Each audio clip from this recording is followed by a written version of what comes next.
Hello everyone, how are you doing today? I hope your day went well. Um, Today I want to give an update on the progress I shared on a stock market I shared 2 months ago, which is COREBRIDE. So if you go to my YouTube channel, this is it, COREBRIDE, posted April 2025. And when I posted these particular shares for purchase personal, I shared it at the price of $29, I think. Yeah, let me just yeah, $29.51. That was when I shared it, and I said that we are expecting this is seen as a reaccumulation of price, and still expecting to go higher for the price of $35. Now look at where we are right now. We hit that target. It's currently at $35.78. Remember when I shared it was at the price of 29, and boom, we see that movement right here. That was the price delivery, because like I said, this is a reaccumulation of price and not yet identifying this as a bearish market. All right, so I will start explaining again everything that happened on coverage. So from this point right here, we have a sell side liquidity pool. This is a ranging market, not actually structured market, or like the bullish and bearish trend. This is a consolidating market.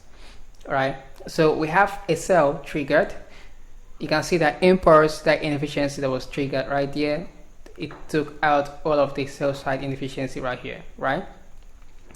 Sell side liquidity, the liquidity resting below these lows, that was where this impulse traded, and whoever was trying to buy from this price level, they probably get scared and they would like to sell their shares, all right, because they are thinking it's going down, right? Now price starts to fill up the inefficiency, pulling backwards, and this is where we start having that bullish trend, high, low, high, trade into the premium of the inefficiency. We trade lower, did not break a structure. Now if you are expecting to sell from an area of inefficiency, favorably gap sell side inefficiency, you are to see the market filling up that inefficiency with a bullish trend, right? And then you are now looking for a structural shift to take that shot. So let me just give a schematic right here. All right, so the market starts to trade higher. You are looking out for a bullish trend, higher highs and higher lows, while it is filling up the inefficiency from the sell side, right?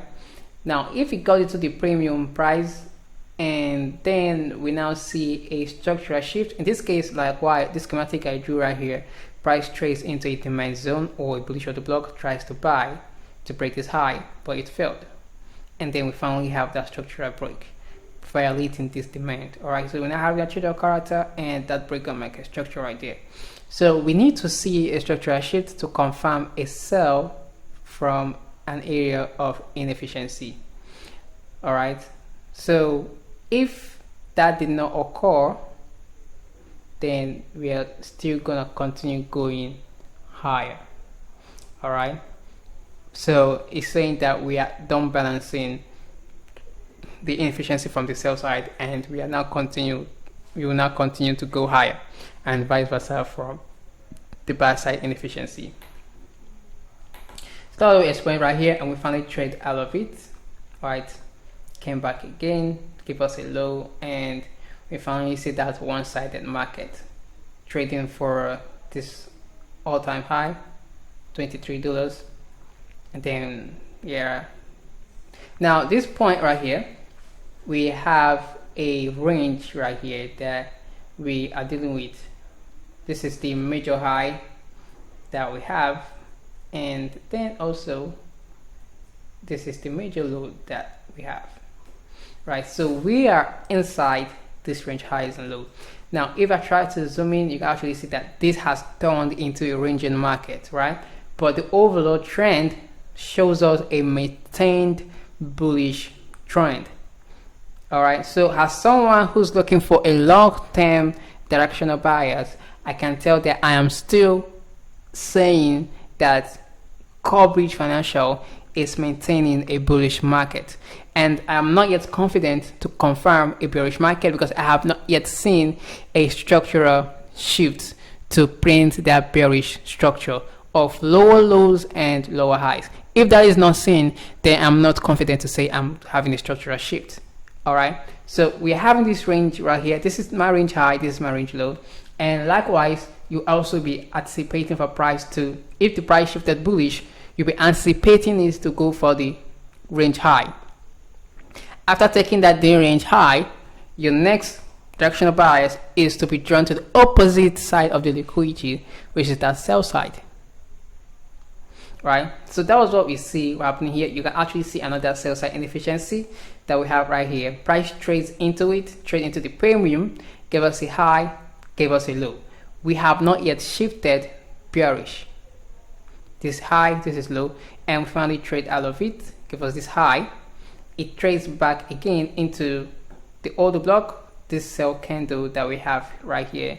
That is a bullish order block that we have right here. Price trades back into it, taking liquidity from here, trades into it, and finally went for that range high, hit the target.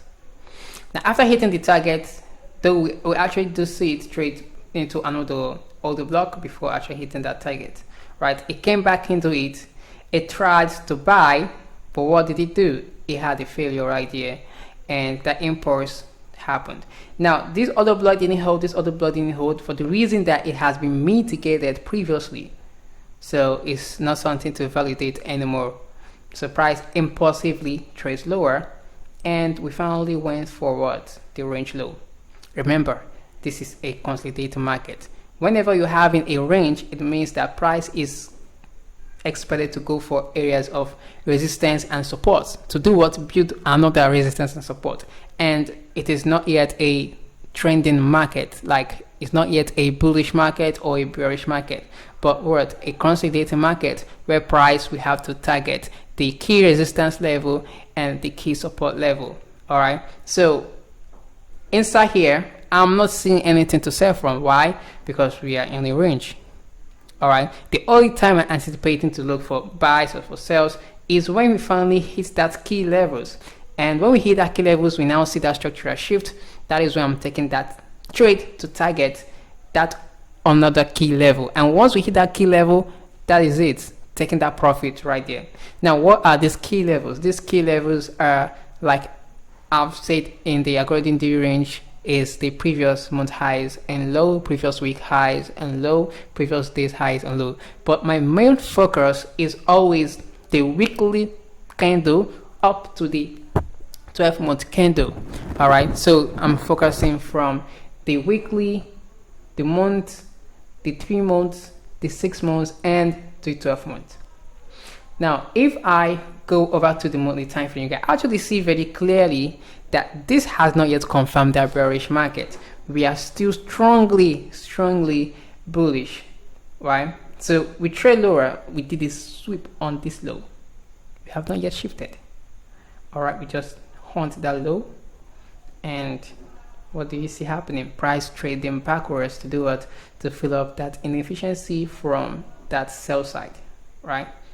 So I don't like going down to the daily time frame when it comes to the stock market because there are lots of gaps.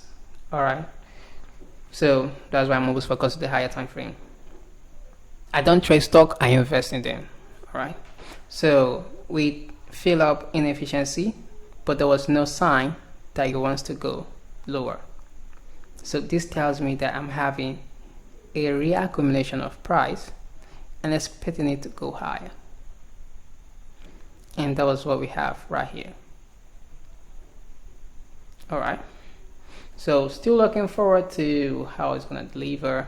Looking forward to see if it could go to the $40, and yeah, I will still be anticipating whenever a pullback occurs so that I can go in to purchase at a reasonable price level. So that is all I have on COREBRIDE, guys.